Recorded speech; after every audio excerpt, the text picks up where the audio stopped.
തിക്കിലും തിരക്കിലും പെട്ട് 121 പേർ മരിക്കാനിടയായ അപകടത്തിന് കാരണം പരിപാടിക്കിടെ ചില ആളുകൾ വിഷം തളിച്ചതാണെന്ന് ഭോലെ ബാബയുടെ അഭിഭാഷകൻ AP സിംഗ്.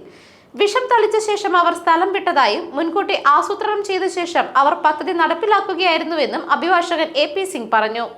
ഇതിന് പിന്നിൽ ഗൂഢാലോചനയുണ്ട് എന്നും പരിപാടിക്കിടെ എത്തിയ അജ്ഞാത ശക്തികൾ വിഷം തളിച്ചതോടെയാണ് കൂടുതൽ പേർ ബോധം കെട്ട് വീണതെന്നും അദ്ദേഹം പറഞ്ഞു. ഹദ്രസിലെ വുലാരി ഗ്രാമത്തിൽ ജൂലൈ 2-നായിരുന്നു സ്വയം പ്രഖ്യാപിത ആൾദൈവം ഭോലെ ബാബയുടെ സത്സംഗ് പരിപാടി നടന്നത്. സംഭവവുമായി ബന്ധപ്പെട്ട് മുഖ്യ സംഘാടകനായ ദേവപ്രകാശ് മധുക്കറിനെ പോലീസ് അറസ്റ്റ് ചെയ്തിരുന്നു. കോടതിയിൽ ഹാജരാക്കിയ പ്രതിയെ കോടതി 2 ആഴ്ചത്തെ ജുഡീഷ്യൽ കസ്റ്റഡിയിലും വിട്ടു. ദുരന്തത്തിന് കാരണം സാമൂഹിക വിരുദ്ധരാണെന്ന് നേരത്തെ ഭോലെ ബാബ അഭിപ്രായപ്പെട്ടിരുന്നു. ദുരന്തത്തിൽ അതീവ ദുഃഖം രേഖപ്പെടുത്തിയ ഭോലെ ബാബ മരണത്തിൽ അനുശോചനം അറിയിക്കുകയും ചെയ്തിരുന്നു.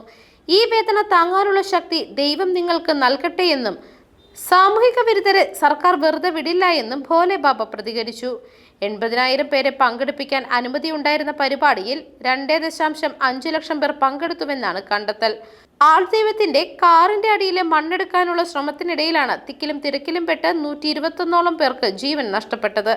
മരിച്ചവരിൽ കൂടുതൽ പേരും കുട്ടികളും സ്ത്രീകളുമായിരുന്നു. സംഭവത്തിന് പിന്നാലെ ഒളിവിൽ പോയ മധുക്കറിനെ ജൂലൈ 5-ന് ഡൽഹിയിൽ വെച്ചാണ് പോലീസ് അറസ്റ്റ് ചെയ്തത്. News desk മെഗ്നവിഷൻ.